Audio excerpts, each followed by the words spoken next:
সোনারগাঁ থেকে নরসিংদীর করিমপুর চর এলাকায় বালুমহলে চাঁদাবাজি করতে গিয়ে ধরা পড়ল একদল চাঁদাবাজ।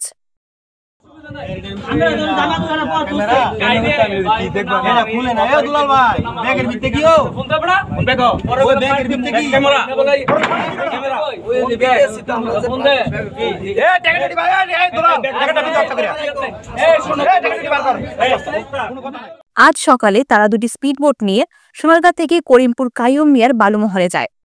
বালুমহলে চাঁদা দাবি করলে পরে তাদেরকে ধরে ফেললে সাংবাদিক পরিচয় দেয়।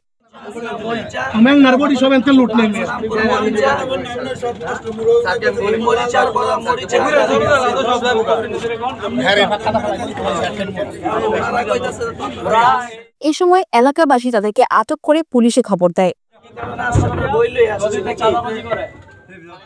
সলিমগঞ্জ নৌপুলিশ ফাঁড়ির ইনচার্জ হায়দার আলী ঘটনার সত্যতা স্বীকার করে বলেন, টিম পাঠানো হয়েছে, কিছুক্ষণের মধ্যে তাদের ফাঁড়িতে নিয়ে এসে আইনানুগ ব্যবস্থা গ্রহণ করা হবে।